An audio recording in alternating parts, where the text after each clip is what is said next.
Copper and gold के one of the biggest reserves in the world जो हैं वो पाए जाते हैं बलूचिस्तान में। कराची में, लाहौर में लोग एक्साइटेड है कि जी PSL हो रही है हमारे यहाँ। पब्लिक ने दिन ब दिन का जो तवज्जो थी वो खत्म होती जा रही है। फसल जब पकती है तो उसमें न्यूट्रिशन की वैल्यू कॉम्प्रोमाइज हो जाती है। ऑब्वियसली चैलेंजेस बहुत ज़्यादा आएंगे because no one has done it before.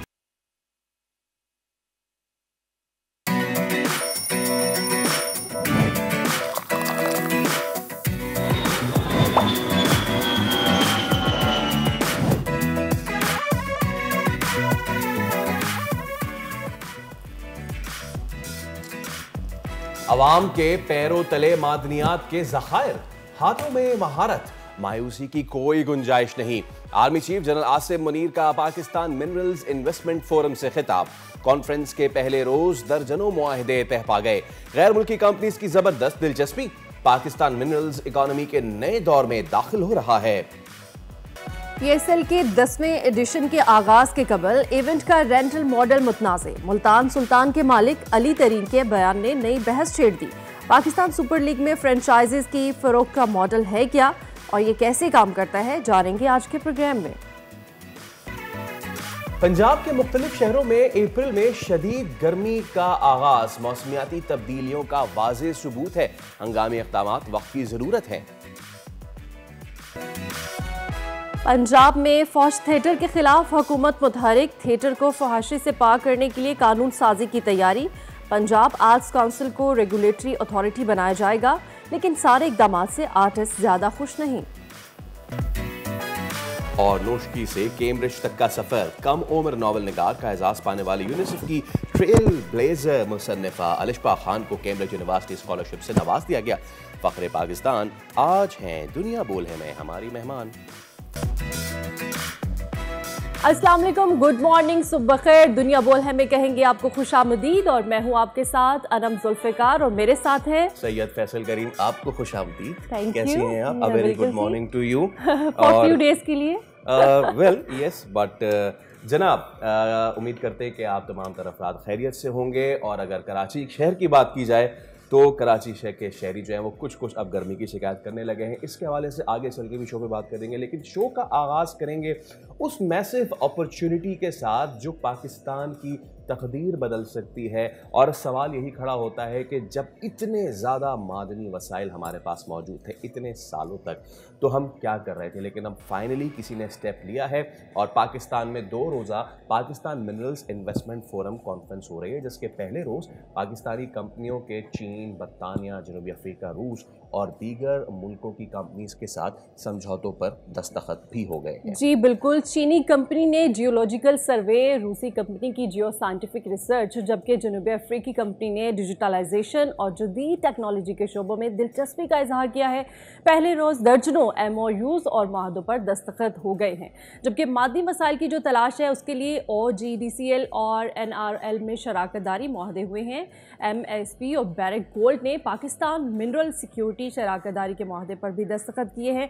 इस मौके पर वज़ीर-ए-आज़म शहबाज शरीफ का कहना था कि हमारे पास खरबों डॉलर्स के ज़खायर हैं, जिन्हें निकालने से पाकिस्तान कर्ज़ों के पहाड़ से निजात हासिल कर सकता है। और साथ ही साथ पाकिस्तान के जो फ़ौज के सिपा सलार है जनरल आसिम मुनीर, उन्होंने पाकिस्तान जो मिनरल फोरम है उनसे खिताब में कहना था उनका कि मुझे पुख्ता यकीन है कि पाकिस्तान आलमी मादनी मईशियत में एक रहनुमा के तौर पर उभरने के लिए तैयार है और हम बैनुल-अक़वामी इदारों को खुशामदीद कहते हैं। एब्सोल्युटली। अब इसी पे हम बात कर लेते हैं। माहिर मईशत और साबिक मुशीर वज़ारत ख़ज़ाना डॉक्टर खाकान नजीब आप हमारे साथ मौजूद है। डॉक्टर साहब, अ very good morning sir, thank you so much for your time. मैं आगाज़ करूँगा आपसे गुफ्तगू का उस बड़े ही अहम नुक्ते से कि जो डिप्टी प्राइम मिनिस्टर इसाक डार ने उठाया है और उनकी जो उन्होंने जो बात की है ना, ये इस पूरे 2 रोज़ा समिट की टैग लाइन है।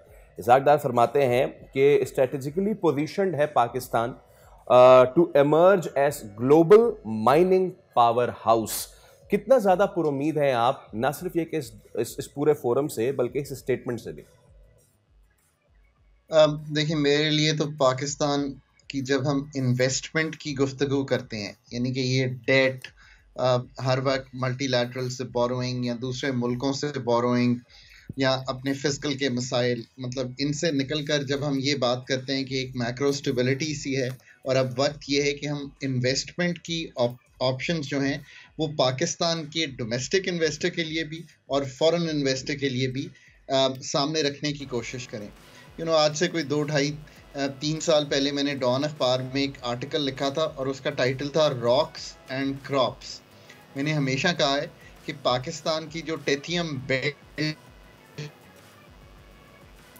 है, ये बहुत याद रखना, जिसका मतलब है कि कॉपर एंड गोल्ड के one of the biggest reserves in the world जो हैं वो पाए जाते हैं बलूचिस्तान में। मैं फिगर्स इसलिए नहीं पुट करता कि जब तक जियोलॉजिकल सर्वेज ना हो अब फिगर्स नहीं पुट कर सकते, बट जो इनिशियल थॉट्स हैं वो यही हैं उस पर। अब जो इसका एक अच्छी चीज़ हुई है वो ये है कि रेकोडेक चूँकि हमने कर लिया है। मैं हमेशा कहता हूँ कि कंट्रीज़ के पास होते हैं रिसोर्सेज, बट जब तक वो कुछ करके ना दिखाएं, turning the copper and gold in the earth, यानी कि अर्थ के अंदर से निकाल कर उसको प्रोसेस करके बाहर भेजते हैं, that really puts you on the map of countries जो ये काम करते हैं। क्योंकि आप 2029 में पाकिस्तान का पहला जो रिजर्व है वो बाहर भेजने के काबिल हो जाएंगे और $1 से $2 बिलियन की एक्सपोर्ट की तरफ बढ़ जाएंगे। So you have shown to the world that you are serious about it. आपने अपने वहाँ पे जो भी स्ट्रेटेजिकली मसले थे वो भी हल किए हैं, वहाँ पे 7-7.5 हज़ार नौकरियाँ भी क्रिएट हुई हैं। सो आई थिंक रेकोडेक में हम डिफ़िकल्टी में भी गुजरे हैं, जहाँ पे हम कोर्ट स्टेज की वजह से हमें इंटरनेशनल कोर्ट ऑफ जस्टिस में जाना, so we have overcome all that and shown to the world. For me that's very very important. Number 2, आप ये देखिए कि फिर पाकिस्तान में खेवड़ा के सॉल्ट माइंस हैं, और तीसरा सैंडेक का प्रोजेक्ट जो चाइनीज़ के साथ हम कर रहे हैं ऑलरेडी, और नंबर 4 जो हम कोल अपना निकालने की कोशिश कर रहे हैं ताकि कोल गैसिफिकेशन और बाकी चीज़ों से हम आगे बढ़ सकें, किस तरफ हम अपनी बिजली में ये यूज़ कर सकें। ये तो वो चीज़ें हैं जो हम वर्ल्ड को शोकेस करना चाहते हैं, एंड आई रियली होप कि the investors can see that this is what we have actually done. But आगे बढ़ने के लिए बलूचिस्तान में ही और बाकी जगहों पे भी जो इंटरेस्ट है वो कहाँ से है। So let's be very clear, UAE का इंटरेस्ट है, मिडिल ईस्ट का इंटरेस्ट है, सऊदी अरेबिया का, चाइना तो स्ट्रेटेजिक पार्टनर है ही है। बिल्कुल। अच्छा डॉक्टर साहब, पाकिस्तान की जो मादनियत है उसकी सनत को तरक्की देने के लिए हुकूमत की जानिब से क्या क्या इकदाम उठाए गए हैं, और ये भी बताएगा कि इनके जो इस्तेमाल में पाकिस्तान किन चैलेंजेस का सामना है। तो देखिए, चैलेंजेस तो हमारे यहाँ जो रहे हैं वो इस तरह के रहे हैं कि एक सिक्योरिटी का चैलेंज रहा है, फिर हमें कोर्ट्स के चैलेंजेस आ जाते हैं, फिर यह है कि पाकिस्तान की मैक्रो इंस्टेबिलिटी जो है उसने इन्वेस्टर्स को दूर इसलिए रखा, जो फॉरेन इन्वेस्टर है, कि वो ये समझता है कि रीपैट्रिएशन यानी कि पैसे वापस ले जाना हार्ड करेंसी में कई दफ़ा पाकिस्तान से मुश्किल हो जाता है। मोस्टली एक इस वक्त जो मैक्रो स्टेबिलिटी है और बाकी भी जो हमने एक बलोच माहिदीन हैं, बाकी एरियाज़ के माहिदीन हैं, उनके साथ हम आगे बढ़ चुके हैं। अब बहुत से लोग ट्रेन हो रहे हैं बलूचिस्तान से, 27 लोग I think out of country गए हुए हैं। So we are trying to move in the right direction. फिर ये भी याद रखिए कि अगर ऐसा ना हो रहा होता तो मैंने जिस तरह कंट्रीज मेंशन किया उसमें ये तो हमारे स्ट्रेटेजिक पार्टनर्स थे ही। कल आप यूएस के जो रेप हैं उनका बयान अगर सुनेंगे तो आपको अंदाज़ा होगा, ना सिर्फ वो ये कह रहे हैं इन दिस ट्रेड वॉर के वक्त कि वहाँ से पाम ऑयल की जगह जो हम उनसे ऑयल ले सकते हैं उसके 4 शिप्स पाकिस्तान आ रहे हैं, बट जो लिथियम और जो एनर्जी ग्रीन है, यानी कि ग्रीन एनर्जी के जो हमारे पास माइंस एंड मिनरल्स में चीज़ें मौजूद हैं उनको यूज़ करना चाहता है यूएस। मुझे ये एफडीआई अच्छी इसलिए लगती है कि ये एफडीआई आके ऐसा नहीं है कि कॉपर निकाल कर पाकिस्तान की दुकानों में बेच देना है। आज तक जो एफडीआई पाकिस्तान में प्रेडोमिनेंटली आती है, बिजली बनती है पाकिस्तान में ही बिक जाती है, हम उसका एक्सपोर्ट कंपोनेंट कोई नहीं निकालते क्योंकि हम आगे जाकर कोई इंडस्ट्री नहीं ले। ये प्योरली एफडीआई बेस्ड है। मैं ये लिखता भी इसलिए रहा हूँ और मैं I been trying to put this together इस वजह से कि whatever comes in your country, अब जो अक्लमंदी हमने करनी है, और ऐसा ही हो रहा है। जब $1-2 अरब की जो एक्सपोर्ट शुरू होगी हमारे रेकोडेक से, तो हम वो प्रोसेस करके भेजें ताकि 80-90% जो रेट है वो हम ले सकें कॉपर का, गोल्ड का। ये जो आपने बात की प्रोसेस करके भेजे, exactly I was reading this article in Dawn today, और वो यही बात वहाँ पे भी फोरम में भी हुई है कि सेमी फिनिश्ड और फिनिश्ड जो प्रोडक्ट हैं वो अब भेजने की ज़रूरत है। बहुत सारे सवालात हैं मेरे जहन में, लेकिन 2 सवाल मैं आपसे करूंगा। एक तो ये कि right from Balochistan to Gilgit Baltistan हमारे पास सिर्फ जेमस्टोन नहीं है, हमारे पास इंडस्ट्रियल मिनरल की इतनी बड़ी तादाद मौजूद है। गो इन चित्राल और आपके पास लाल पहाड़ हैं जहाँ पे आयरन और बिखरे हुए हैं, और अगले पहाड़ों पे मार्बल बिखरा पड़ा हुआ है। यू गो टू स्वात और वहाँ के जंगलों में चमकते पत्थर हैं और जो कि ऐसे ही सड़क पे पड़े रहते हैं ना। तो अब वक्त जाहिर सी बात है आ गया है डॉक्टर साहब, 2029 का वक्त दिया गया है। क्या ये एक इनफ एम्पल टाइम है कि हमारी जिस वक्त, क्योंकि आपको इंडस्ट्री, हमारी मार्बल इंडस्ट्री, हमारी माइनिंग इंडस्ट्री की सूरत हाल ज़्यादा मालूम है, इज़ इट एम्पल टाइम कि हम तमाम तर चीज़ों को दुरुस्त करके 2019 तक अपनी फायर पावर में आ जाएंगे, या फिर वी नीड मोर टाइम, या फिर हमें इससे पहले कर लेना चाहिए? एक तो चीज़ ये है। दूसरी चीज़ ये, पाकिस्तान में यूएस का डेलीगेट आना, चाइना का डेलीगेट आना, एक फोरम में एक साथ बैठना, for me this is an absolute diplomatic win win situation. What do you think? देखिए, it makes me truly happy कि पाकिस्तान में ये जो बात थी कि हम इस ब्लॉक में या उस ब्लॉक में, on the economic diplomacy side, Pakistan is a country that wants to and should have a good relationship with everyone. 25 crore का मुल्क है, यंगर पॉपुलेशन है, इंग्लिश स्पीकिंग है। अब हर वक्त मुश्किलों की बात कर करके हमने मुल्क के इन लोगों के दिमाग जो है उस पर एक चीज़ हावी कर दिया, यार लेट्स मूव फॉरवर्ड। फोरम और putting mines and minerals as one of the growth engines for Pakistan for me is an very very important thing.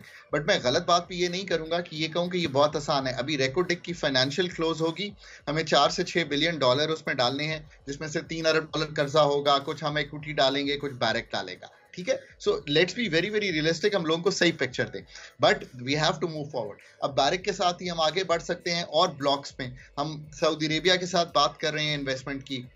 देखिए, हमारे पास जैसे मैंने कहा salt mines, industrial raw material आपने जिक्र किया, जेम्स एंड स्टोन, फिर जो ग्रीन एनर्जी के चीज़ें हैं हमारे पास, यानी कि वो मिनरल्स जो ग्रीन एनर्जी में यूज़ होते हैं।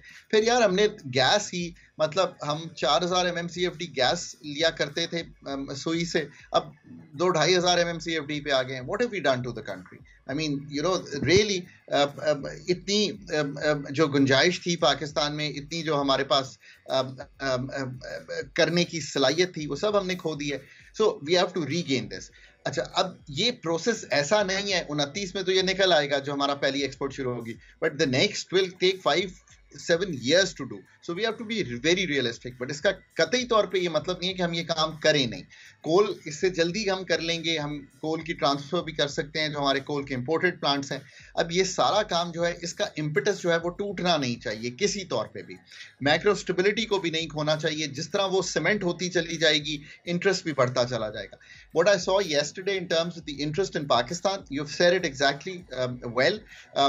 From the US all the way to Japan, जितने भी ममालिक बीच में आते हैं, they were there. और देखिए, हमारा प्राइमरीली जो इंटरेस्ट है, अगर ये 3 जगहों पे, मिडल ईस्ट, UAE, यानी कि एक interest Saudi Arabia included, plus China, and then we go all the way to US. But जो चीज़ हम नहीं भूलेंगे, Barrick Gold is a Canadian company that's there. Australia की 2-3 major companies, BHP Billiton, Rio Tinto, Fortescue Metals, they've been around in Pakistan too. So क्योंकि अच्छा, अब कहा ये जा रहा है कि Recordec is a global standard project. That's very very important. I mean, to talk of my country having a global standard mines and minerals project makes me very very happy, because yes, all the time we talk in terms of depression of things in Pakistan. इसका कतई तौर पे ये मतलब नहीं है कि हमें अपनी एनर्जी के मसाइल या बाकी जो काम करने हैं वो करके अपने हालात को ठीक नहीं करना है। इसका कतई तौर पे ये मतलब नहीं है। पर अगर आपको एक नया ग्रोथ इंजन अवेलेबल है और उसको आपको यूज़ करना चाहिए था। 1970-75 में जाके ये जियोलॉजिकल सर्वे हुए थे रेकोडेक की, आज खड़े हैं तो मैं एक कंफर्टिंग स्टोरी हम बिल्ड कर पाए हैं। So it takes that long. आने वाली माइंस जो हैं, छोटी माइंस जो हैं वो 3 से 4 साल में बिल्ड हो सकती हैं। right. जो बड़ी माइंस हैं इस साइज की, वो 5 से 10 साल उनको लगते हैं। okay. बट ये वर्क तो आपको करना पड़ेगा ना, ताकि मैं कभी कभी कहता हूँ we hold this earth for the next generation. जैसे आप अपने बच्चों का ख्याल रखते हैं ना, क्यों उनको पढ़ाई कराते हैं, ताकि वो कल को बड़े होंगे, 20 साल बाद होंगे ना, कोई आज तो नहीं हो जाएंगे। आज शुरू करेंगे तो 22, 23, 24 साल में जाकर वो आपके school Absolutely, sir. Think sir. think of your country like that. Absolutely. I would have loved to continue on this topic, और ये इतना वास्ट, और अभी तो माहौल गर्मा रहा था बट वक्त की कमी है। Let's reconnect again on this issue because ये बहुत बड़ा वास्ट मैटर है। Thank you so much for now. थे जनाब खाकान नजीब साहब, और पाकिस्तान में बेपनाह मौके हैं, बेपनाह, बिल्कुल फैसल बहुत ऐसा ही मौके। अच्छा ये बताएं, ईद मना ली आपने? जी जी बिल्कुल बना। आप घूमने उमने गई थी? नहीं बिल्कुल, अलबत्ता आप जरूर गए थे। मैं कराची में नहीं गया मुझे था, पता चला। मैं कराची में नहीं गया था। लेकिन आपको एक मजे की बात बताऊं, जी जी, कई वीडियोस रिपोर्ट हुई थी कराची में ना, सी व्यू में या बिल्कुल, पार्क में, आपने भी बिल्कुल। देखा था कि वहाँ पे लोगों ने बड़ी हुल्लड़बाजी मचाई। बिल्कुल, वो हम रिपोर्ट भी करते रहते हैं। यकीन करें कि ये सिर्फ कराची में नहीं था। अच्छा। कराची से लेके एबटाबाद, एबटाबाद से लेके कश्मीर स्वात, ये मनाजिर देखें आप। अच्छा। हसीन मनाजिर। ये वीडियो, जी जी, ये एक तरह का डांस है, जिस तरह का भी डांस है, जैसा भी डांस है। ये जो वीडियो मैं अब नाजरीन को दिखा रहा हूँ, ये स्वात का जंगल है ऊशू, जो कि सैकड़ों साल पुराना जंगल है। अब आप इसमें ये हालत देखें, यानी कि फैमिलीज को तंग करने से लेके माहौल को खराब करने तक कोई कसर हम नहीं छोड़ते हैं। हमने बताना है कि हम आए हैं और हम आपको ये तोहफा देके जा रहे हैं। हम अपनी बाकियात जो है वो छोड़ के जा रहे हैं। तो नाजरीन, सैरो तफरीह ज़रूर करें, मगर अपनी तफरीह के चक्कर में लोगों को गन चक्कर ना करें प्लीज़, खुदा का वास्ता है। आपकी तफरीह आप तक ही महदूद रहे, कोई दूसरा इससे मुतासिर ना हो तो बेहतर होता है।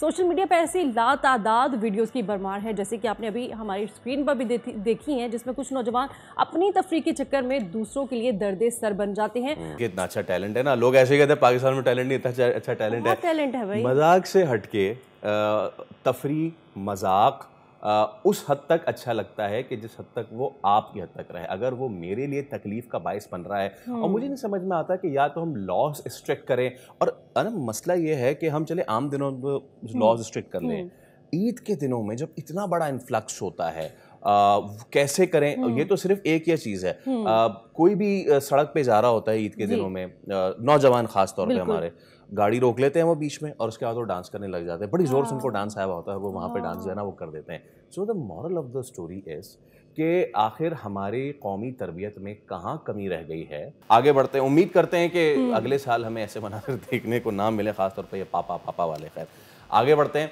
अब बात करेंगे, अब होने जा रहा है शुरू पीएसएल का 10th एडिशन। इसके आगाज में रह गए हैं अब बस सिर्फ 2 दिन।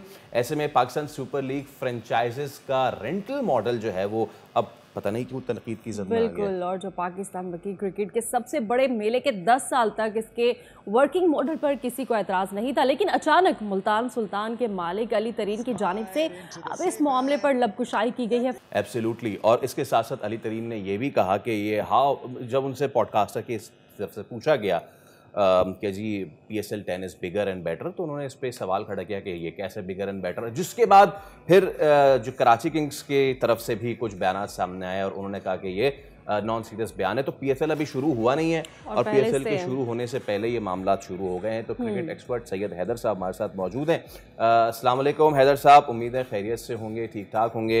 हैदर भाई, PSL जब मुझे याद है और आपको भी याद होगा, पाकिस्तान में जब लौटा था उसकी कितनी ज़बरदस्त हाइप थी। यहाँ कराची में रहते हुए मैं इस चीज़ की गवाही दे सकता हूँ कि नीपा से लेके साबका नीपा से लेके जेल चौरंगी तक, जब तक वहाँ पे खुदाई शुरू नहीं हुई थी, वहाँ पे कटआउट्स होते थे, और लोग इतना खुश थे कि वो कटआउट जो है वो बाइक पे उठा के ले जाते थे। लेकिन हम अली तरीन और इनकी बातों पे, रेंटल मॉडल पे बाद में आते हैं। उस तरह का hype, do you still feel कि उसी तरह का हाइप है, लोगों में उसी तरह की एक्साइटमेंट है? कराची में, लाहौर में लोग एक्साइटेड है कि जी PSL हो रही है हमारे यहाँ, या फिर इस फ्रंट पे भी हमें PCB नाकाम दिखाई दे रहा है? नहीं, देखिए, हाइप तो वो नहीं रही है, सही बात ये है। मैं आपको बताऊं, PSL का अवाम में, पब्लिक में वो जोश और खरोश नहीं है, क्योंकि PSL ने कोई जिद्दत पसंदी नहीं दिखाई, कोई नई चीज़ें नहीं इंट्रोड्यूस कराई। एक रिवायती मॉडल पे चलते रहे, बस आप मैचेस करा दें, और वो PSL की इंतज़ामिया, PCB ये समझती है कि शायद बस मैचेस होंगे तो लोग खुश हो जाएंगे। नहीं, उसको आपको अट्रैक्टिव बनाना होता है, उसको पब्लिक में ले जाना होता है। जैसे IPL पब्लिक में गई है, और PSL की जो मैनेजमेंट है वो पब्लिक में अब तक ले जा नहीं सकी। इब्तिदा में लोगों को शौक था, जोश था देखने का, फिर उसके साथ आपकी अपनी नेशनल टीम की जब परफॉर्मेंस खराब हो जाती है तो वहाँ भी फिर आपको पता है कि लोगों की तवज्जो ख़त्म हो जाती है। अब हमारे पास जो फॉरेन प्लेयर्स आ रहे हैं वो भी इतने अच्छे नहीं हैं, रिटायर्ड हैं या थर्ड ग्रेड के हैं, सेकंड ग्रेड के हैं। तो सारी चीज़ें मिलकर जो है पब्लिक का अब दिन ब दिन, अभी एक रिपोर्ट भी सामने आई है कि पब्लिक ने दिन ब दिन अपने जो उनका जो तवज्जो थी वो ख़त्म होती जा रही है। अवाम को अब दिलचस्पी नहीं रही है। बहुत सारे और भी अवामिल हो सकते हैं सोसाइटी में जो चीज़ें चल रही हैं, लेकिन उसके साथ-साथ ये है कि क्रिकेट में जो एक जोश होना चाहिए वो नज़र नहीं आ रहा है। जैसे आईपीएल में आप देखते हैं जिस जगह की टीम होती है, जिस सूबे की, जिस स्टेट की, तो वहाँ पे लोगों में एक जोश और खरोश होता है। अब आपको पता है कि कोयटा की टीम है, आज तक बलूचिस्तान में कोई मैच नहीं खेला, कभी गए नहीं। तो वो चीज़ जो है इस्लामाबाद की टीम है, कभी इस्लामाबाद में नज़र नहीं आती है। तो आप ये नहीं कह सकते कि पीएसएल जो है ना ऊपर की तरफ जा रही है। मैं समझता हूँ पीएसएल नीचे की तरफ जा रही है। अच्छा सर, ये बताएगा कि जो हालिया जो तनाज़ात है इसका किस तरह से इस लीग की साख पर असर पड़ रहा है? बहुत ज़्यादा पड़ रहा है। देखिए, आप तनाज़ात के साथ जब कहीं भी होते हैं, चाहे वो क्रिकेट हो या ज़िंदगी का कोई भी शोबा हो, वहाँ फिर आपकी रेपुटेशन ख़राब हो जाती है। आपका अपना एक जो इमेज होता है, वो ख़राब हो जाता है और आप फिर परफ़ॉर्मेंस भी नहीं दे रहे हो और फिर आप तनाज़ात में घिर जाएँ, तो उसके बाद फिर आपका इमेज बड़ी तेज़ी से ख़त्म हो। जैसे मैं मिसाल देता हूँ, शाहीन शाह अफरीदी थे, बड़े अच्छे बॉलर थे। अचानक उनको दिल में समाई कि कैप्टन बनना चाहिए, एक ग्रुप ने उनको उठाना शुरू किया, वो कैप्टन बने, परफॉर्मेंस नहीं दे पाए, फिर वो कैप्टनशिप उनसे छीन ली गई और उसके बाद से अब तक बॉलिंग में वो संभल नहीं पाए। यानी जब आप तनाज़ात में घिरते हैं तो फिर आपकी अपनी ज़ाती परफॉर्मेंस भी ख़राब हो जाती है। माज़ी में हमारे जितने बड़े-बड़े खिलाड़ी थे, जब उन्होंने अपनी हद से बाहर निकलने की कोशिश की, तो उसके बाद फिर वो वापस अपनी परफॉर्मेंस में नहीं आ पाए और आजकल भी ऐसे है। बाबर आज़म की मिसाल आपके सामने है। बाबर आज़म बहुत सारे तनाज़ात में घिरे हुए हैं, अभी भी हैं, पहले भी थे और अभी तक 2 साल से वो एक सेंचुरी नहीं कर पाए। तो ये सारी चीज़ें जो हैं, हमारे प्लेयर्स को सोचना चाहिए, अपने आप को सिर्फ़ क्रिकेट तक फ़ोकस रखना चाहिए। अच्छा हैदर साहब, ये भी बताएगा कि हमारे व्यूअर्स को भी बताएगा कि आखिर ये रेंटल मामला है क्या? देखिए, आईपीएल में और पीएसएल में फ़र्क ये है कि पीएसएल में ड्राफ्टिंग है, जबकि आईपीएल में ऑक्शन है। ऑक्शन में प्लेयर जो होता है वो उसकी फ्रेंचाइज की मलकियत हो जाता है, यानी वो उससे ताल्लुक रखता है। और ड्राफ्टिंग में ये है कि प्लेयर हमेशा जो है वो पीसीबी या पीएसएल मैनेजमेंट का रहता है और एक लीज की तरह उन्होंने फ्रेंचाइज को दिया हुआ है। तो फ्रेंचाइज का जो एक कंट्रोल होता है प्लेयर के ऊपर, वो नहीं रहता है और फिर पीसीबी उसकी जो है वो हर साल ड्राफ्टिंग के लिए एक जो है स्टैंडर्ड बनाती है, प्लेयर्स को कैटेगरी बनाती है, फिर कैटेगरी में दोबारा जो है, तो उससे हर साल फ्रेंचाइज जो है वो परेशान रहती है कि जो प्लेयर्स हमारे पास हैं, अगर एक को हम रखते हैं तो दूसरे को छोड़ना पड़ेगा। यानी आपको डायमंड कैटेगरी में, प्लैटिनम कैटेगरी में 2-2, 3-3 प्लेयर्स रख सकते हैं, इससे ज़्यादा नहीं। तो उससे फिर प्रॉब्लम ये आती है कि जो अच्छे प्लेयर हैं आपने प्लैटिनम में ले लिया, लेकिन अब एक और आप लेना चाहते हैं, आपके पास कैटेगरी में जगह गुंजाइश नहीं है, तो वहां पे फिर प्रॉब्लम हो जाती है कि आपको प्लेयर एक छोड़ना पड़ता है। जबकि आईपीएल में ऐसा नहीं है, वहां जो एक प्लेयर आपने खरीद दिया वो आपका है, वो कैटेगरी का चक्कर नहीं है। तो ये दो चीजें प्रॉब्लम में है। अच्छा हैदर भाई, अब इसमें एक चीज़ ये भी आई है कि अब जो कंट्रोवर्सी क्रिएट हुई है पीएसएल से पहले, अली तरीन ने ये कह दिया कि जी मैं नहीं मानता कि ये बिगर और बेटर है, और जिसका उन्होंने मिसाल ये दी कि ये ट्रॉफ़ी है और इस ट्रॉफ़ी को कहीं पे जाके किसी चैनल के शो में प्रमोट नहीं होना चाहिए। दूसरी तरफ फिर ज़ाहिर सी बात है कराची किंग्स की तरफ उनका हदफ था, तो कराची किंग्स की तरफ से भी जवाब आ गया कि अली तरीन ने ये गैर जिम्मेदाराना बयान दिया, ये हमारा ब्रांड है, हमारी ट्रॉफ़ी है और हमें इसे प्रमोट करना चाहिए। अली तरीन के इस बयान को कैसे देखते हैं कि जो इन्होंने कहा कि मैं नहीं मानता कि it's bigger and better? Do you agree to that? देखिए, बुनियादी तौर पर बात उनकी सही है। जब आप मसावी मौक़े सबको नहीं देंगे तो वो ज़ाहिर है उनको वो कहेंगे। अब आपने कराची किंग्स के लिए एक टीवी चैनल को फुल राइट दे दी है कि वो अपनी पब्लिसिटी भी करे और अपनी मार्केटिंग भी करे, जबकि दूसरी टीमों के पास ऐसा कोई मौका नहीं है। तो कुछ जो है एक अखलाकी ज़वाबित होते हैं, कुछ डिसिप्लिनरी कोड्स होते हैं हर जगह जिस पे अमल करना पड़ता है और मेरे ख्याल से पीएसएल उसमें नाकाम है। फिर अब ये है कि कुछ टीमें जो हैं उनको जब ज्यादा मार्केटिंग के मौके मिलते हैं तो वो इसको एक ब्रांड बना के बेच रहे हैं, बिल्कुल, लेकिन वो हम नहीं कर पाते। ठीक है हैदर भाई, वक्त की कमी है इसके लिए, लेकिन आपसे आगे भी बात करते रहेंगे। अभी वक्त हुआ है यहाँ पर ब्रेक का, वापस आएंगे ब्रेक के बाद, हमारे साथ रहिएगा।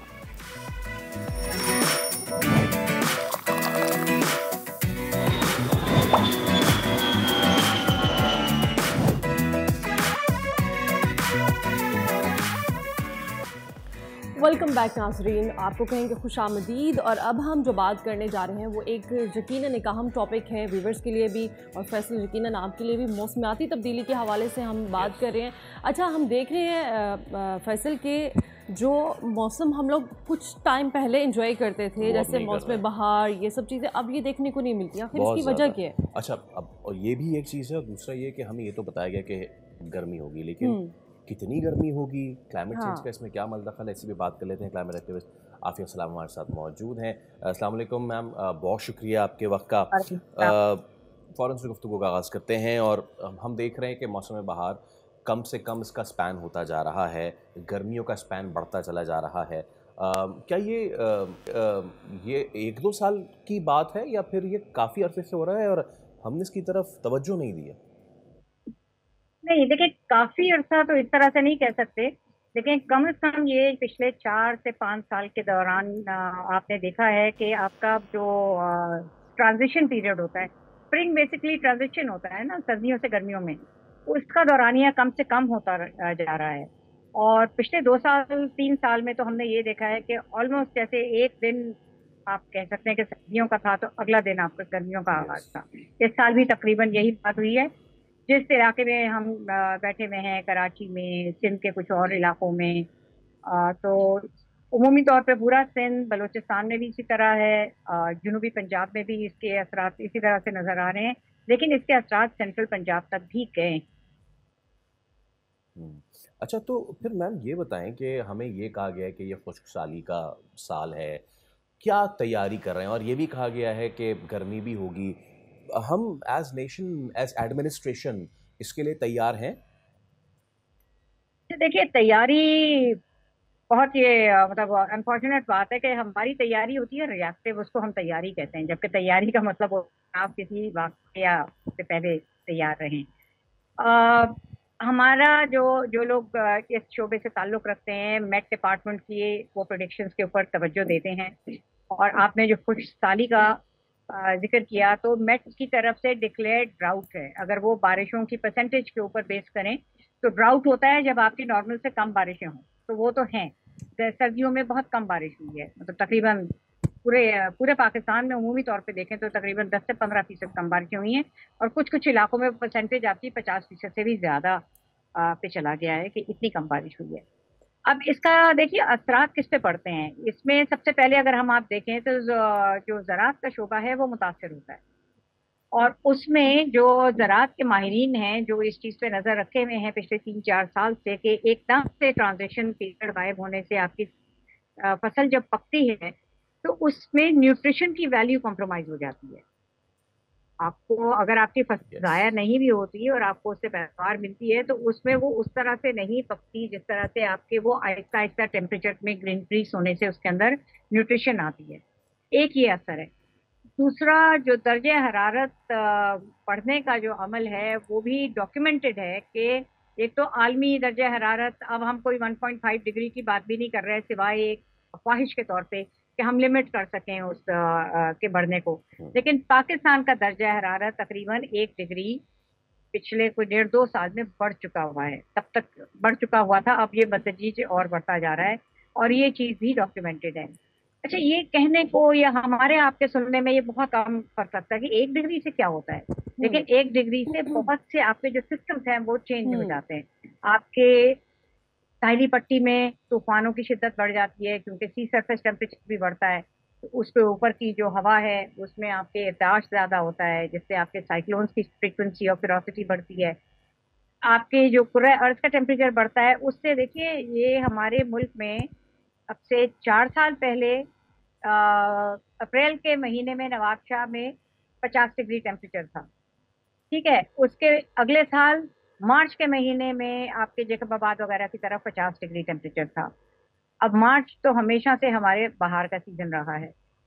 तो इसका अब अगर आप उसके जिसको हम कहते हैं जॉइन द डॉट्स, तो आप मेडिकल रिसर्च जर्नल्स देखिए, उसमें वो कहते हैं कि 50 डिग्री से ऊपर जो टेम्परेचर है कंटिन्यूअस अगर वो बहुत दिन तक रहे तो आपकी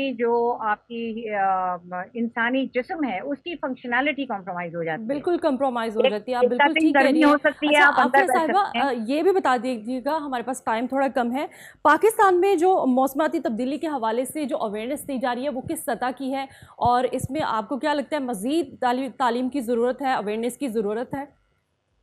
बहुत ज्यादा जरूरत है, जिसमें जैसे आज आप बातचीत कर रही हैं तो इसमें मीडिया भी अपना रोल प्ले करे और बहुत ज्यादा करे। सिर्फ जिस वक्त कोई मुसीबत सर के ऊपर आके ना खड़ी हो जाए, या ये कि जब वो मुसीबत के बीच में हम घिरे हों तब ना करे, पहले से आगाह करें।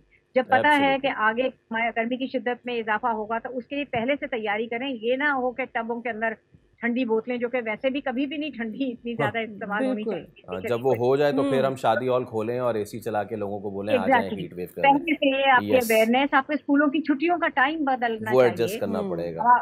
ठीक है, हम सबसे गर्म महीने ठीक है मैम, बहुत शुक्रिया, थैंक यू सो मच। हमारे साथ मौजूद थी। अभी हम एक ब्रेक ले रहे हैं, उसके बाद हाजिर होंगे तो मजीद अहम मामलात हैं उन पर डिस्कस करेंगे। स्टे विद अस।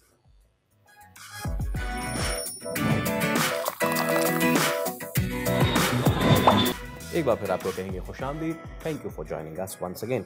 और अभी आपको एक अहम खबर देंगे। पाकिस्तान पीपल्स पार्टी के सीनियर रहनुमा, दानिश्वर, मुसन्निफ और पाकिस्तान के एटमी मंसूबे के इब्तदाई मामारों में शामिल ताज हैदर कराची में इंतकाल कर गए हैं। ताज हैदर ने 8 मार्च 1942 को बरसगीर की मारूफ तालीमी और अदबी शख्सियत प्रोफेसर करार हुसैन के घर आँख खोली। तकसीम हिंद के बाद वो राजस्थान से कराची मुंतकिल हुए। बात करेंगे अपने नुमाइंदे काशान से। काशान, ये बताइए कि 3 रोज़ा सोग का भी ऐलान किया गया है? जी बिल्कुल, देखें, पाकिस्तान पीपल्स पार्टी की जानिब से 3 रोज़ा सोग का भी ऐलान किया गया है, जबकि गुज़िश्ता रोज़ पाकिस्तान पीपल्स पार्टी के मरकजी सेक्रेटरी जनरल और सीनियर सियासतदान सेनेटर ताज जो है मुख्तसर अलालत के बाद कराची में इंतकाल कर गए थे। जबकि अहले खाना के मुताबिक इनकी नमाज जनाजा आज बाद नमाज ज़ोहरैन जामा मस्जिद इमाम बारगाह यसरफ डिफेंस टेस्ट फॉर में अदा की जाएगी और अलामा रजी जाफर जो है वो नमाज जनाजा पढ़ाएंगे। इस कैंप में हम देख रहे हैं कि पाकिस्तान पीपल्स पार्टी के सीनियर रहनुमा जो है वो तमाम इमाम बारगाह यसरफ पहुंच गए हैं, जबकि उनकी रस्मात जो है वो अदा की जाएंगी। जबकि ताज हैदर की जो इंतकाल जो 83 बरस के उम्र में वो कह गए थे, जबकि वो 8 मार्च 1942 को कोटा राजस्थान के आलमी घराने में पैदा हुए थे। जबकि इनकी अगर हम जिंदगी की बात करें तो ताजदर ने इब्तदाई तालीम गवर्नमेंट बॉयज हाई स्कूल रंचुलाइन कराची से हासिल की थी। जबकि ताजदर जो है फनून लतीफ़ा से भी वाबस्ता थे और टेलीविजन के लिए भी लिखा, और ताजदर की जानिब से अपने ड्रामा सीरियल अबला पा में जो है प्रोफेसर वाला किरदार भी उनकी जानिब से अदा किया गया था और उन्होंने मुख्तलिफ अखबारात में अपने कॉलम भी लिखे थे। ठीक है काशान, आप अपडेट कर रहे थे। न सिर्फ पाकिस्तान पीपल्स पार्टी बल्कि शहर कराची मुल्क पाकिस्तान एक मुदब्बिर और एक नहायत ही हलीम सियासतदान से महरूम हुआ। हैदर गुज़िश्ता रात जो है वो इंतकाल कर गए थे और उनकी जो नमाज जनाजा है वो नमाज ज़ोहरैन में अदा की जाएगी। चलिए अब आगे बढ़ते हैं और आज जो है हम बात करने जा रहे हैं एक ऐसे मौजू पे कि जिस पे बहुत पहले बात हो जानी चाहिए थी, लेकिन फाइनली अब इस पे एक्शन लिया गया है। अनम, हम बचपन से we been watching the theatre plays and all ना, उमर शरीफ से लेके मोइन अख्तर, इन सब को हमने थिएटर में देखा है। फिर हमने एक इसकी सिर्फ देखी पंजाब में जो पिछले कई सालों से चली आ रही है। अब हुआ ये, आपने भी वो फुटेजेस देखी होंगी, अस्मा बुखारी पहुंची इन थिएटर्स में और उन्होंने उनके मुताबिक छापा मारा। वहाँ के अदाकारों ने कहा कि नहीं जी, छापा सही लफ्ज़ नहीं है, इन प्रोग्राम्स की टिकट बिकती है, so for and so for. लेकिन जो एतराज़ था वो जो कंटेंट है इन थिएटर्स का, जो गाने हैं, ये लिस्ट मेरे पास रखी हुई है इस वक्त अपने मोबाइल में, और ये लिस्ट मैं इसलिए भी नहीं पढ़ सकता क्योंकि मेरे बराबर में मेरी कोयनका खातून बैठी हैं। मैं लिस्ट इसलिए भी नहीं पढ़ सकता क्योंकि देखने वाली बहुत सारी माएँ बहनें हैं कि जिनको ये नागवार गुजरेगा, और ये लिस्ट इसलिए भी नहीं पढ़ सकता कि मी बीइंग अ मेल बहुत सारी चीज़ें मुझे ये पढ़ते हुए भी शर्म आती है कि किस तरीके से गाने, किस तरीके किस तरीके का ये कंटेंट, किस तरीके का वो लिबास और किस तरीके का टॉपिक जो है वो यूज़ किया जाता है इन थिएटर्स में। बिल्कुल। अच्छा, इस हवाले से मैं आपको बताऊं कि पंजाब हुकूमत थिएटर से बेहयाई के ख़ात्मे के लिए पुरज़्म है और सूबाई वज़ीर इत्तलात और सकाफ़त अज़मा बुखारी इस हवाले से काफ़ी इन एक्शन है। और आपको बताएं कि इस हवाले से थिएटर्स के हवाले से फैसल नई पॉलिसी का भी ऐलान किया गया है। अब पॉलिसी वो क्या है, उसमें क्या रूल्स और रेगुलेशंस होगी, बिल्कुल ये अभी ये बहुत ज़्यादा ज़रूरी है, क्योंकि देखें वो जिन ड्रामों का मैंने तस्करा किया शुरू में, उमर शरीफ का, मोइन अख्तर का, शकील सिद्दीकी का, बकरा किस्तों से लेके और बहुत सारी चीज़ें ना प्रॉपर एक फैमिली शोज की तरह होती थी ना, ये सब चीज़ें पूरी पूरी फैमिलीज देखने के लिए जाती थी। लेकिन अब ये क्या सिलसिला चल पड़ा है, क्यों ऐसा हो रहा है, कुछ समझ में नहीं आ रहा। आई डोंट नो कि अगर कुछ टॉपिक्स अगर हम ढके छुपे अल्फाज में डिस्कस करें, एक जानिब वो मौजूआत थे कि जिनमें माशरे की इस्लाह थी, जिसमें तनकीद भी होती थी, इस्लाह भी होती थी, फन भी होता था, मिज़ा भी अपनी जगह होता था ना। लेकिन अब ये वाले जो ड्रामे हैं, शाज़ो नादिर इनमें इस्लाह की तो कोई मामलात नहीं है, ये तो आप भूल जाएं।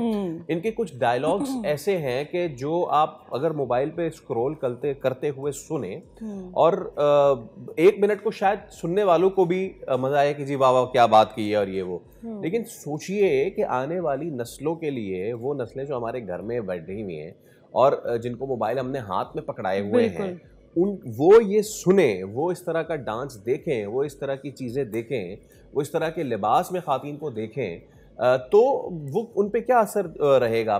तीसरी चीज़ ये, वुमेन को ऑब्जेक्टिफाई जितना ज़्यादा इन शोज़ में किया जाता है, वो और मेरा नहीं ख्याल के कहीं किया जाता होगा। तो और जिस तरह का कंटेंट है, जिस तरह के टॉपिक्स है, वो सिर्फ और सिर्फ एक ही चीज़ से रिलेटेड होते हैं, इससे अलावा उनका कोई ताल्लुक़ नहीं होता, कोई मुल्क की बात नहीं हो रही, कोई करंट अफेयर्स की बात नहीं हो रही। By this I don't mean कि कोई करंट अफेयर हार्डकोर पॉलिटिक्स की बात करें, लेकिन हालात हाजरा हर किसी को मुतासिर करता है, अदाकार को भी उसी तरह मुतासिर करता है। तो इस तरह की कोई भी चीज़ नहीं हो रही है, अगर हो रही है तो ये हो रही है कि इस तरह की चीज़ें हो रही हैं कि अब आज़मा बुखारी मजबूर हुई हैं। बाय द वे ये पहली बार नहीं हुआ है कि वो गई हैं। अच्छा। और उन्होंने इस तरीके से ये किया। इससे पहले भी मेरे ख्याल से गालिबन महीने भर से तो ये मामला चल रहे हैं कि वो जगह जगह जा रही हैं, जगह जगह चेक कर रही हैं, वो कंटेंट, वो पर्चा इनके पास है, और फिर वो उनको जब आर्ग्यू कर रहे हैं ना अनम, तो वो आर्ग्यू सामने से अदाकारों की लैला है, ये अदाकारा कि भाई ये तो हमारा काम है, हम काम कर रहे हैं, उनका कहना ये है। लेकिन उनको ये नहीं पता चल रहा कि काम की नौयत क्या है, आपकी आपने करना क्या है और आप कर क्या रहे, यही फर्क नहीं पता चल रहा उनको। देखिए ना, अब इस तरह तो चलें, ये थोड़ा सा हार्श जुमला, इसीलिए इसको खींच लेता हूँ दोबारा। अफजाल अब्बासी हमारे नुमाइंदे हमारे साथ मौजूद है। अफजाल, काफ़ी अरसे से आज़मा बुखारी इस हवाले से एक्टिव हैं और जगह जगह थिएटर्स में जाके वो ये तमाम तर चीज़ें कर रही हैं। अच्छा, ये बताएं, ये किसके अंडर आते थे ये थिएटर्स, और अब जो रेगुलेशंस आ रही हैं, अब ये किसके अंडर दिए जाएंगे कि ये बेहतर हो सकें?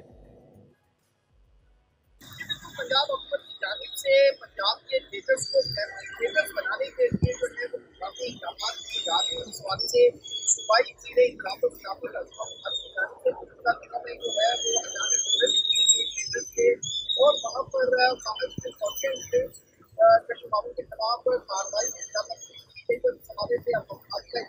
चले ठीक है अफजाल, आप हमें अपडेट कर रहे थे। अब लेट्स सी ये ऊँट किस करवट बैठता है, लेट्स सी के ये जो एक मिशन है थिएटर से इन तमाम तर चीज़ों के खात्मे का, ये हो पाता है या नहीं? बिल्कुल फैसल, अभी हमने एक साइड टॉपिक पर बात की और अभी हम एक अच्छी न्यूज़ भी देंगे आपको। पाकिस्तान की बेटियां भी किसी से कम नहीं हैं। हीरो पाकिस्तान में आज हम आपकी मुलाकात करवाने वाले हैं बलूचिस्तान के अलिशबा खान से, जिनका ताल्लुक़ नोशकी बलूचिस्तान से है। अलिशबा पाकिस्तान की सबसे कम उम्र नावल निगार होने का एजाज़ अपने नाम रखती हैं फैसल। 11 साल की उम्र में उन्होंने नावल निगारी शुरू की और फिर यूनिसेफ ने उन्हें ट्रेल ब्लेज़र मुसन्निफ़ा के खिताब से नवाजा, जबकि अक़वाम मुत्तहिदा की आलमी यौम दुख्तर मुहिम में भी उन्हें खराज तहसीन पेश किया गया। कैम्ब्रिज यूनिवर्सिटी स्कॉलरशिप से नवाजा इन्हें गया है।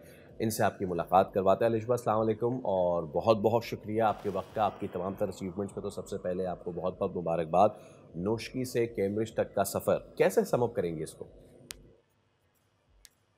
वालेकुम अस्सलाम, thank you so much for having me and thank you, आपने इतना काइंड इंट्रोडक्शन दिया। बस वही है, ड्रीम बिग। अगर if I to summarize it in one phrase, it dream big. आपका जितने भी आपके चैलेंजेस होते हैं, डोंट अलाउ देम कि वो जो है ना आपको एक आपकी लाइफ को वो डिफाइन करें, या जो आपके ड्रीम थे, एम्बिशन थे, उसको डिफाइन करें।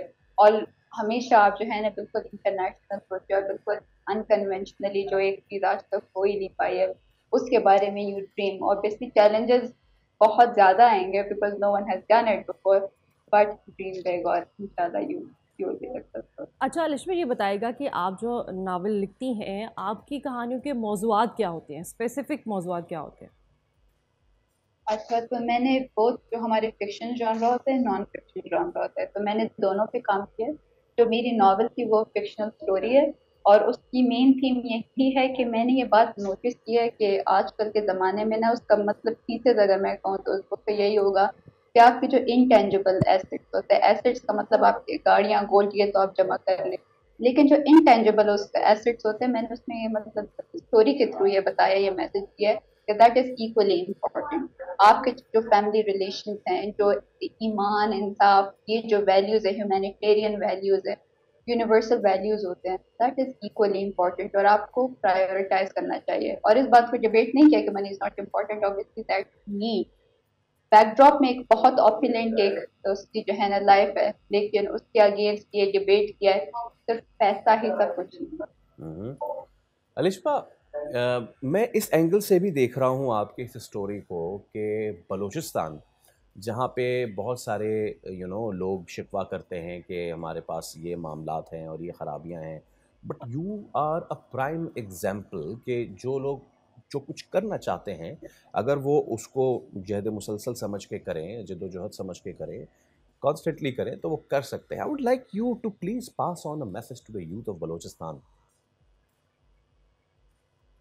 देखिए, मेरी ना एक मुझे ये हो सकता है कि मुझे अलोंग द वे बहुत अच्छे मेंटोर्स, एक जो है ना बहुत मतलब एक अपॉर्चुनिटीज मुझे नहीं मिले थे, बट स्टिल एक जो है ना आप sort of you can say कि थोड़ा सा प्रिविलेज आपको मिल सकता है, थोड़ा सा एज मिला हुआ था मुझे। लेकिन स्टिल 2014 में मैंने अपनी पहली बुक लिखी थी, व्हेन आई वाज 11। अभी 2025 और जो मुझे अवार्ड मिला है किया जा रहा है, तो ये कोई 11 साल की जर्नी। तो success does not come overnight, और सिर्फ बलूचिस्तान के लिए नहीं, ये सबके लिए ये मैसेज है for the youth, because Pakistan में तो यूथ आपके जो है ना डोमिनेट करता है, जितना भी आपके पॉपुलेशन और पैराडाइम सब होते हैं। तो अच्छा success does not come over. अलिशमा, आप अगर हम इमोशनल बलूचिस्तान की बात करें तो वहाँ पर टैलेंट की भरमार है। आप ये बताएं कि ख़वातीन को नौशकी में कौन कौन से चैलेंजेस का सामना है, और वहाँ पर हुकूमत इस हवाले से क्या इक़दाम कर रही है?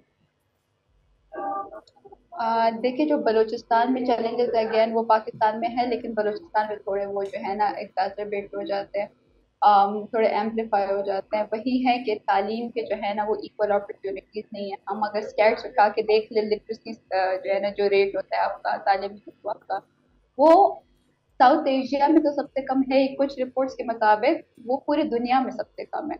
तो व्हाट डज दैट मीन? आपके जो है ना तालीम का मतलब होता है वो आपको एम्पावरमेंट मिले और क्वालिटी एजुकेशन मिले, आपको टेक्निकल स्किल्स मिले।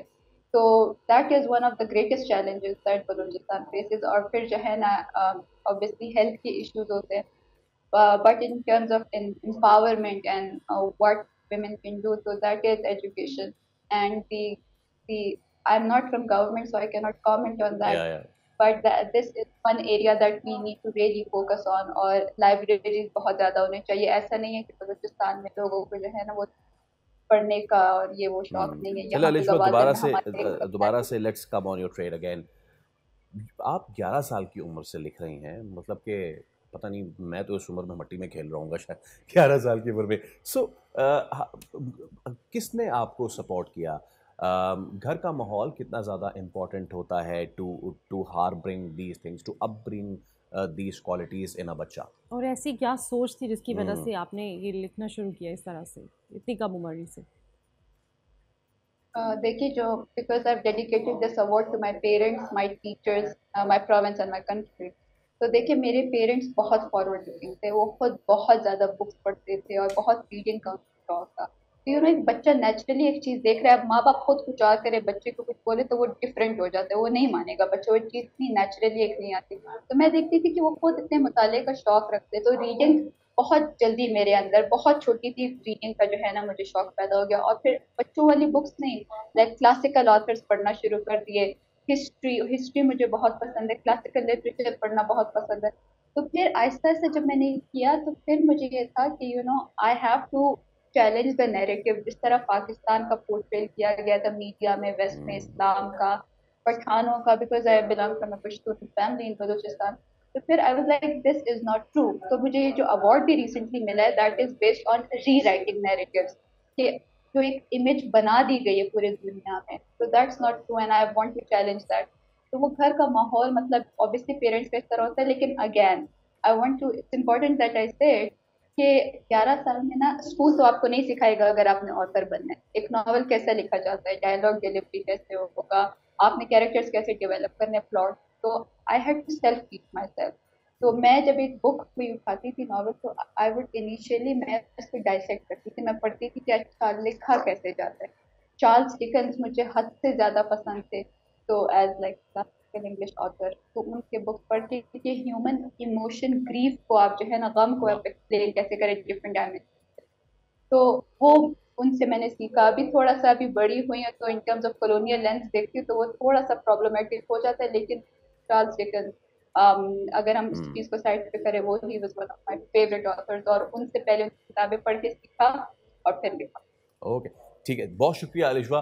Best of luck for your future endeavours. और उम्मीद मैं ये करता हूँ कि आपको देख के हमारे बच्चे ये मोबाइल ज़रा एक साइड करेंगे, पढ़ने की तरफ आएंगे, लिखने की तरफ आएंगे, क्योंकि चाहे दुनिया जितनी भी टेक्नोलॉजिकल एडवांस हो जाए, किताब पढ़ने और लिखने का नेमुल बदल नहीं हो बिल्कुल सकता। फैसल, ऐसा ही है। और अभी प्रोग्राम में वक्त हुआ है ब्रेक का, वापस आएंगे ब्रेक के बाद, हमारे साथ रहिएगा।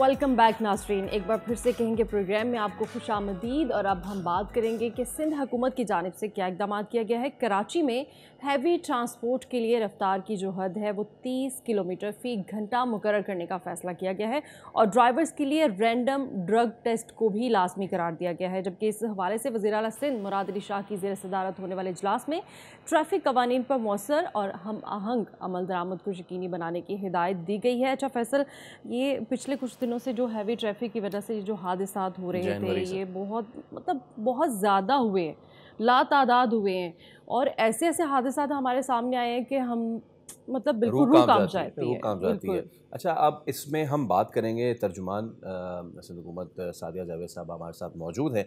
और सादिया साहबा, एक तो आपको बहुत बहुत खुशामदीद, बहुत शुक्रिया आपके वक्त का। दूसरा ये कि कमेटी बनाई गई, बहुत अच्छी बात है, रूल्स भी बना दिए गए, ज़बरदस्त बात है।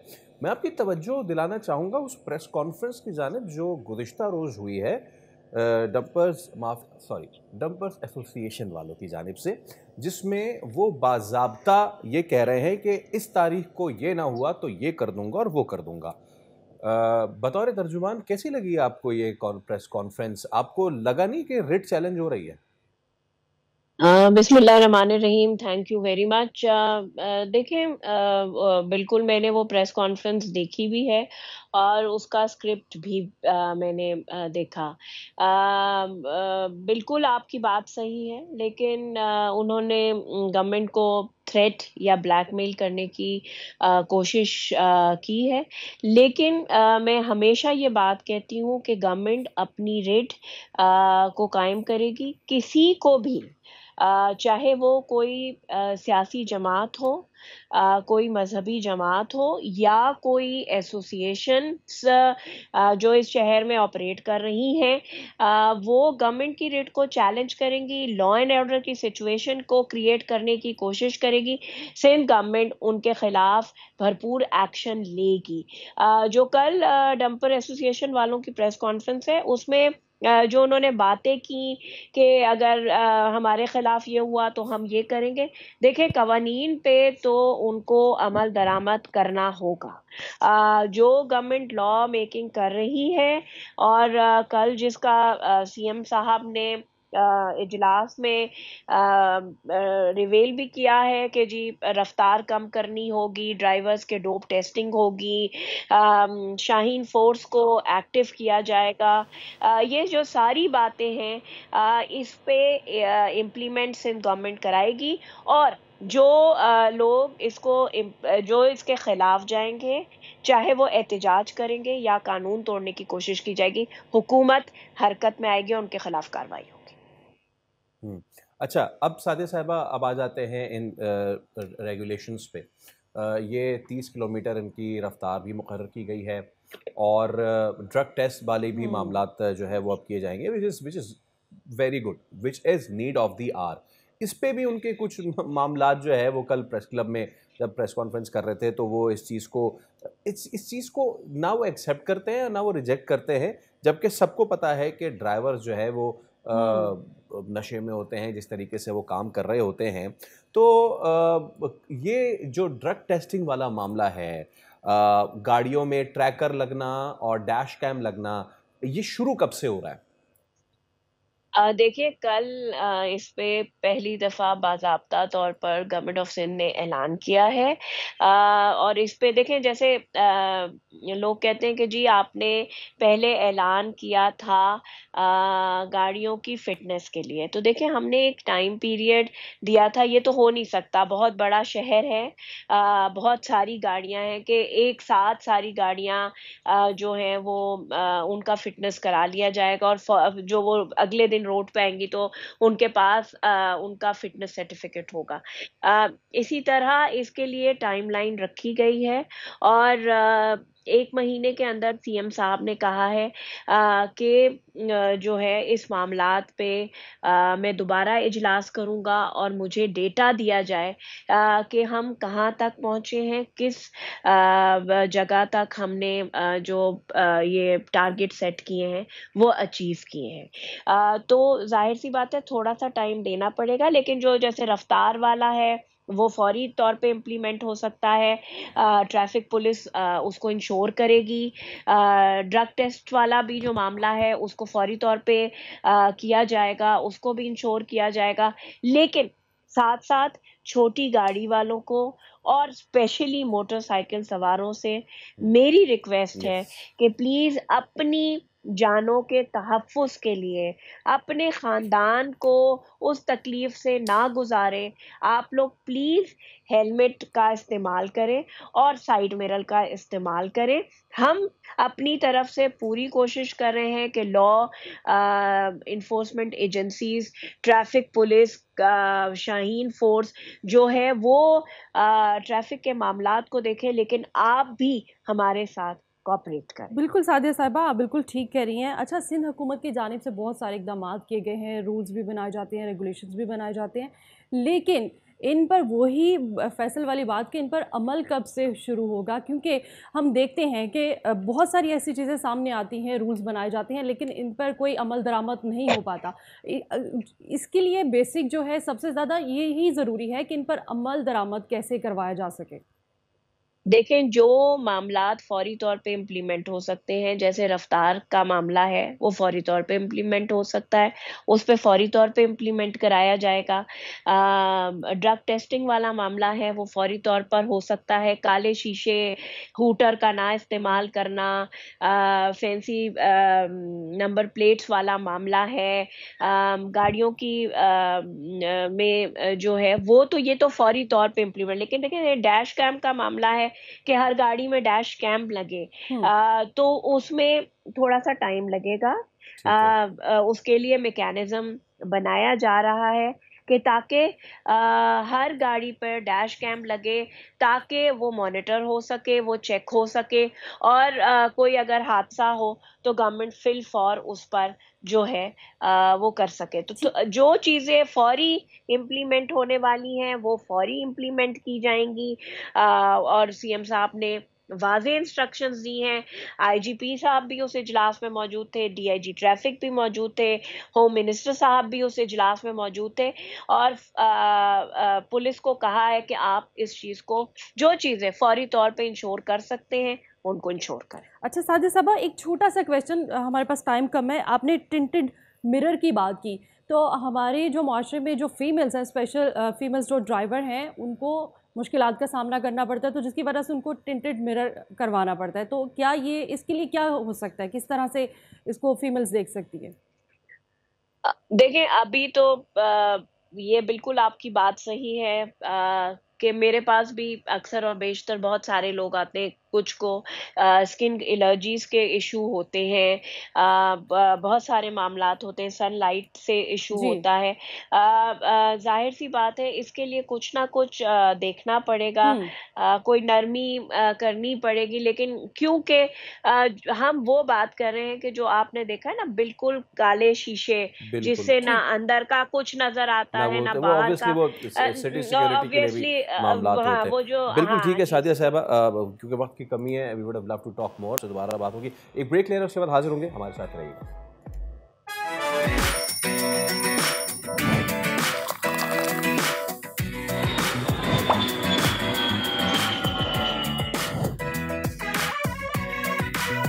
वेलकम बैक नाज़रीन, एक बार फिर से कहेंगे प्रोग्राम में आपको खुशामदीद। और अब हम प्रोग्राम में जो बात करने जा रहे हैं वो यकीनी तौर पर हर वो इंसान जिसका अपना घर नहीं है उसके लिए एक बहुत अच्छी न्यूज़ है, बहुत अच्छी खुशखबरी है। तो नाज़रीन, आज महंगाई के इस दौर में एक आम इंसान के लिए घर ख़रीदना तो बस ख्वाब ही रह गया है, मगर कमांडर सिटी प्रोजेक्ट का ये दावा है कि वो इस ख्वाब की ताबीर में आपकी मदद करेंगे।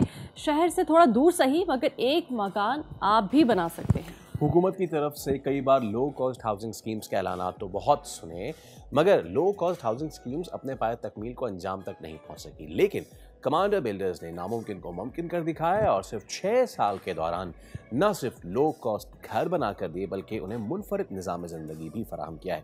इस प्रोजेक्ट की मज़ीद क्या क्या खासियत है, ये जानने के लिए आज हमारे साथ मौजूद हैं कमांडर बिल्डर्स के chairman commander retired Mohammad Zakir sahab. उनको वेलकम करते हैं। जाकिर साहब, अस्सलाम वालेकुम। सबसे पहले तो welcome to the show. Thank you very much. बहुत शुक्रिया तशरीफ़ लाने का। आजकल हर कोई यही सोचता है कि अपना घर हो जाए। ख़ास तौर पे कराची की अगर बात करें तो आज कराची के सेंटर में रहना बहुत मुश्किल हो गया है। यहाँ की प्रॉपर्टीज़ के दाम भी बहुत बढ़ गए, सहूलियात भी उतनी नहीं रही हैं। ये विज़न इसको आपने कैसे जो है इसको कॉन्सेप्चुअलाइज़ किया, सफ़र कैसे शुरू हुआ, कहाँ तक ये आ चुके हैं आप? देखिए, सफ़र तो एक फ्रस्ट्रेशन से शुरू हुआ कि हम बचपन से इस मुल्क को बेरब देख रहे हैं और हमें पता है कि इस मुल्क में क्या होना चाहिए। ये हम सब, इतनी समझ बूझ सबको है, लेकिन वो सब कुछ हो नहीं रहा। ख्वाह वो सिक्योरिटी हो, ख्वाह वो इकोनॉमिक एम्पावरमेंट हो, जेंडर इक्वालिटी हो, गुर्बत के ख़िलाफ़ बहुत कुछ नहीं हुआ। ठीक है, एजुकेशन देख लें, करैक्टर बिल्डिंग देख लें कि ऑनेस्टी में 160वां नंबर है आज हमारा। तो इस पे बहुत सोच समझ के मैंने कहा नहीं, आए हम मिल के एक पाकिस्तान बनाते हैं ना, हमें तो कोई नहीं रोक रहा। तो हम कुछ ऐसा शहर बसाते हैं जिसके अंदर वो सब कुछ हो जो हमारी सोच है। तो इस पे विजन 2040 मैंने एक फॉर्मुलेट किया कि हम आहिस्ता आहिस्ता एक बस्ती से शुरू करेंगे, फिर हम आहिस्ता आहिस्ता पूरे पाकिस्तान में फैलाएंगे। 2040 तक हम 10 लाख घर बना के 50 लाख लोगों को एक कम्युनिटी बनाएंगे और शायद दुनिया को इकनॉमिकली हम रूल भी करने की पोजीशन में आ जाएं, क्योंकि ज़ाहिर इकनॉमिक्स की जंग है सारी। तो फिर मैंने एक जंग का जो आगाज़ किया वो गुर्बत और जहालत के ख़िलाफ़ था। तो मुझे पता है ये दो चीज़ें जब तक इस मुल्क से ख़त्म नहीं होंगी हम सर उठा के नहीं जी सकते। एक गुर्बत, एक जहालत पर माफियाज बैठे हैं, उनका जो बुनियादी जो उनका मकसद है या हदफ है वो ये है कि गुर्बत और जहालत से ये मुल्क ना निकले, क्योंकि उन्हें पता है कि टैलेंट तो है, 24 करोड़ लोग भी बहुत बड़ी पावर है।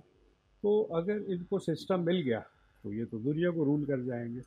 तो ये पीछे एक एम था जो विजन 2040 में मजबूर हुआ और फिर मैंने अपनी सारी कश्तियाँ जला के मैं एक जंगल में जाके मैंने बस्ती बसाई। 2019 में इसको लॉन्च किया। माशाल्लाह हम बहुत आगे निकल गए हैं, तकरीबन 3500 लोग इस वक्त वहाँ आबाद हैं। ठीक है, मैं खुद भी वहीं रह रहा हूँ, वहीं से आया हूँ अभी। और एक खूबसूरत मुआशरे की हमने इब्तिदा की, एक खूबसूरत सिस्टम ऑफ लिविंग की हमने इब्तिदा की। आज लोग वहाँ खुश हैं, आज़ाद हैं। ठीक है, उनके ऊपर कोई माफियाज नहीं हैं, उनका कोई पर्स छीनने वाला नहीं है, कोई उनके घर चोरी करने वाला नहीं है। दरवाजे खुले होते हैं वहाँ पे, खाना मुफ्त है सबके लिए, पानी मुफ्त है वहाँ पे, मेडिकल इंश्योरेंस है सबकी, पूरे पाकिस्तान के हॉस्पिटल्स में हर फैमिली को 4 लाख की कवरेज मैंने दी है, और एक बेहतरीन बिजली मुफ्त है वहाँ 100 यूनिट तक। आगे चल के हो सकता है मुकम्मल मुफ्त हो जाए, क्योंकि बिजली हमारा हर सिस्टम हमारा अपना है, हम गवर्नमेंट से कुछ भी नहीं ले रहे, क्योंकि अगर हमने लोगों को कंफर्ट देनी है तो हमें खुद से फिर कुछ करना है।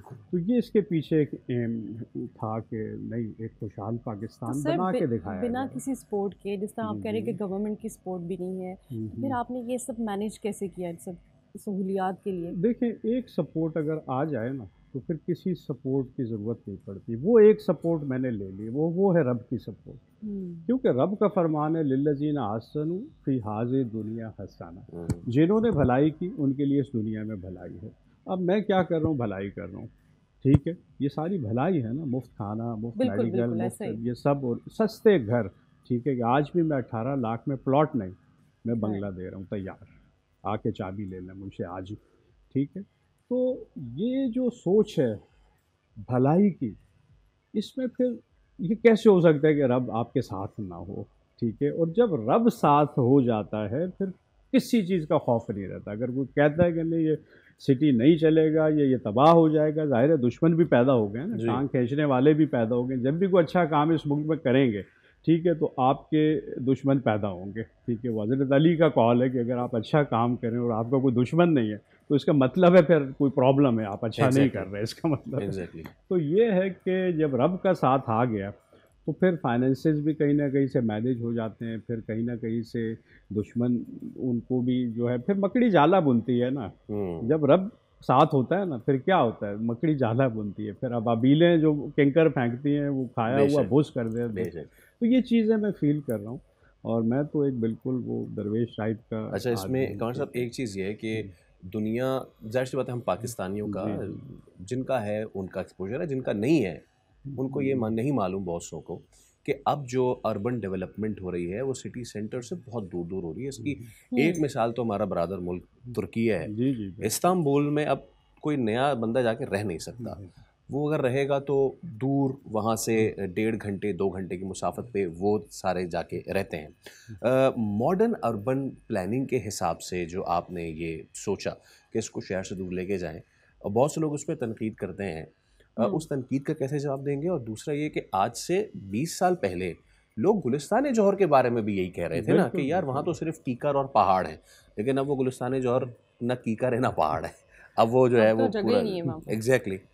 देखिए, जब भी आपको कोई बड़ी बस्ती बसानी है, जिस तरह अभी हमने 5000 एकड़ पे जाना है, 1 लाख घर यहाँ पे बनाने, तो 5000 एकड़ शहर के अंदर तो हो नहीं सकता, आपको सस्ती ज़मीन चाहिए, क्योंकि गवर्नमेंट तो आपको सपोर्ट नहीं कर रही लो कॉस्ट में ना। अगर वो ज़मीन ही दे दे तो और घरों की कीमतें कम हो जाए, लेकिन उधर तो कोई हमें उम्मीद नहीं है कि कोई इस तरह का उधर कुछ होगा। बहुत सारे प्रोजेक्ट्स अनाउंस किए जाते हैं, लेकिन हमने इसको टोल प्लाजा से 40 मील दूर, ठीक है, 40 किलोमीटर है ये टोल प्लाजा से, और हमने पब्लिक ट्रांसपोर्ट दे दी ना शाहराह फैसल तक। सुबह 6 बजे से रात 11 बजे तक हमारी एयर कंडीशन कोस्टर्स हैं और लोगों को कोई प्रॉब्लम नहीं। अच्छा, फिर रब मदद करता है, जिस तरह मैंने आपको बताया ना कि रब मदद करता है। मैं कमांडर सिटी से निकला हूँ और आपके स्टूडियो में मैं 1 घंटा और 10 मिनट में पहुँचा हूँ, ठीक है, लेकिन यही मेरा सफ़र 6 महीने के बाद 40 मिनट होने चला है, क्योंकि मलीर एक्सप्रेस वे ओपन हो रहा है, ठीक है। मलीर एक्सप्रेस वे ये DHA सिटी के पास उतर रहा है, और DHA सिटी से सिर्फ 7 मिनट की ड्राइव पे कमांडर सिटी है, ठीक है। तो इसका मतलब है कि अगले 6 महीने के बाद जब ये हाईवे ओपन हो जाएगा तो DHA फेज़ 8 से कमांडर सिटी 35 से 40 मिनट का सफ़र रह जाएगा। तो इस तरह फासले सिमट रहे हैं जिस तरह डेवलपमेंट हो रही है। दूसरा ये है कि आपने लोगों को अगर कंफर्ट दे दिया, कंफर्ट का मतलब पब्लिक ट्रांसपोर्ट भी आपने उनको दे दी, उनको जॉब्स भी दे दी, अंदर इंडस्ट्रीज़ भी लग रही हैं, अंदर चीज़ें आपने बहुत सारी फ्री भी कर दी।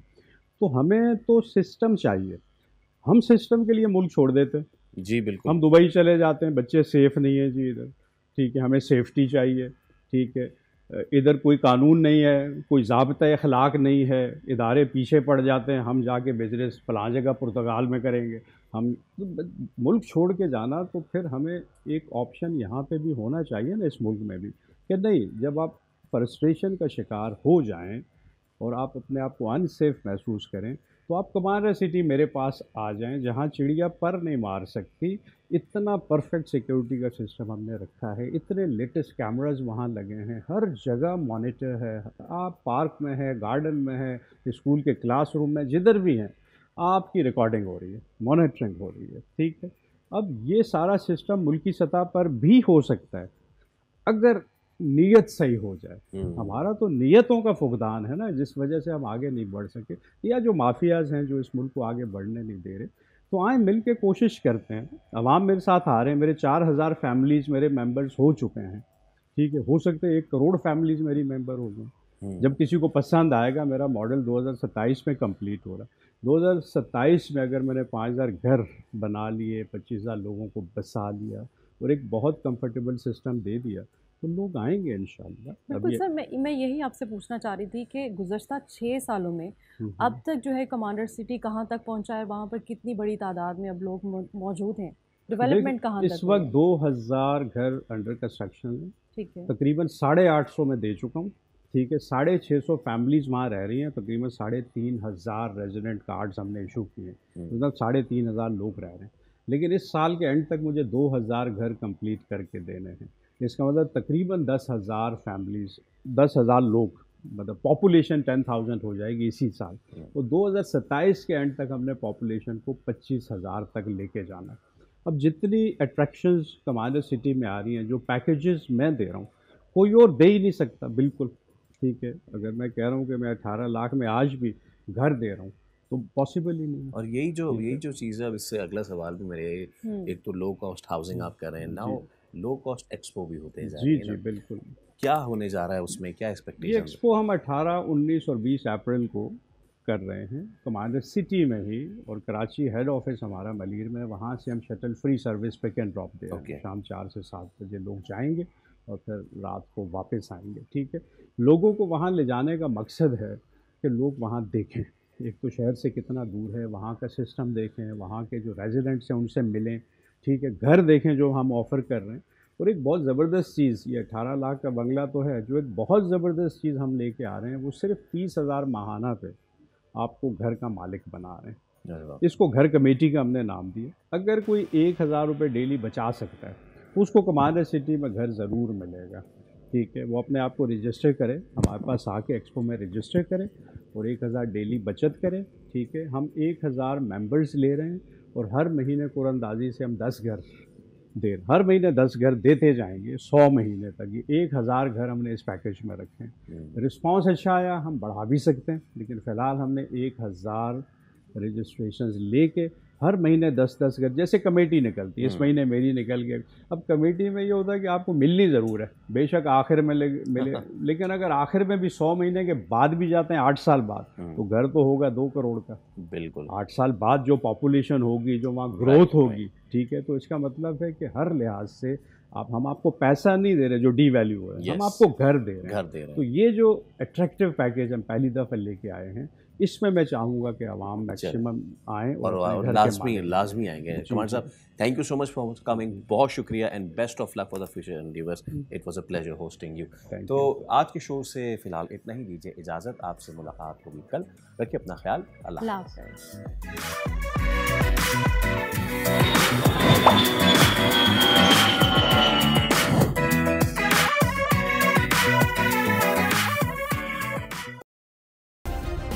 सब्सक्राइब करें और बेल दबाएं ताकि कोई खबर रह न जाए।